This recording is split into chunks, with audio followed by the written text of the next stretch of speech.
Hoy les voy a hablar sobre la filosofía medieval y su importancia en la educación. Como primer punto tenemos al contexto histórico de la filosofía medieval. La filosofía medieval abarcó aproximadamente desde el siglo V hasta el siglo XV, un periodo marcado por cada una del Imperio Romano del Occidente. En el año de 476 después de Cristo, el auge del cristianismo como la principal fuerza cultural y política en Europa. Durante esta época, la educación y la filosofía estuvieron profundamente influenciadas. En primer punto tenemos al legado greco-romano. Las obras de Platón y Aristóteles fueron recuperadas, contadas y reinterpretadas. También tenemos a filósofos como Cicerón y Séneca. También influyeron en la ética y la política. La influencia en el cristianismo. La iglesia controlaba la educación y promovía el estudio de la teología como el conocimiento más revelado. También tenemos a la transmisión del conocimiento a través del mundo islámico y judío. Como primero tenemos a filósofos musulmanes. Tenemos el nacimiento de las universidades medievales. Las primeras universidades que fueron a Europa fueron a París y Bolonia. En estas instituciones promovieron la enseñanza de la teología y las ciencias bajo el método escolástico. También tenemos las principales corrientes filosóficas medievales. A lo largo de la Edad Media se desarrollaron diversas corrientes filosóficas que influyen en la educación y en la manera en la que se estructuraba el conocimiento. Principales de estos filósofos tenemos a Patrista en los siglos I y el siglo XIII. Se centra en los primeros intentos de sintetizar el pensamiento cristiano, utilizando elementos de neoplanismo. También tenemos a San Agustín de Hipona, 364 y 340. Fue el máximo exponente y adaptó a la filosofía platónica a la teología cristiana. Defendía que el conocimiento humano estaba subordinado en la nivelación divina.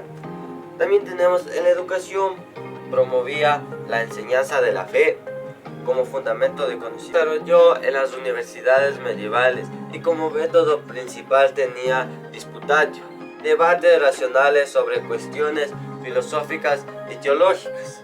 También tenemos a Santo Tomás de Aquino. Fue el principal escolástico con su obra Suma Teológica, donde argumentó que la razón y la fe no eran contradictorias, sino complementarias. En educación, la escolástica promovió el estudio riguroso de textos filosóficos y teológicos mediante la argumentación lógica. También tenemos a la filosofía islámica y judía. Durante la Edad Media, la cultura islámica y judía jugaron un papel crucial en la transmisión. Como tercer punto tenemos el impacto de la filosofía medieval en la educación. La creación de las universidades. La filosofía medieval contribuyó al surgimiento de las primeras universidades en Europa. Se establecieron facultades de teología, derecho, medicina y artes, donde se estudiaban los textos filosóficos clásicos y religiosos. También tenemos al desarrollo del método escolástico. El método escolástico fue una forma de argumentación lógica utilizada en la enseñanza. Se basa en el análisis de textos, de la formulación de preguntas y contradicción de respuestas opuestas. Influencia en la educación religiosa y secular. La enseñanza medieval solo se centró en la teología, sino también en la lógica, la ética y la ciencia. También promovió el pensamiento crítico a través del debate filosófico y el análisis de argumentos. Estructuración del currículo educativo. Se estableció un trivium gramática, lógica y retórica. Y como cuarto punto tenemos al legado de la filosofía medieval en la educación moderna.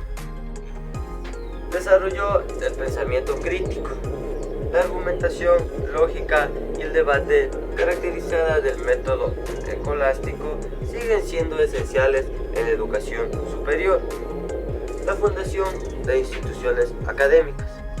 Muchas universidades actuales tienen su origen en las instituciones medievales.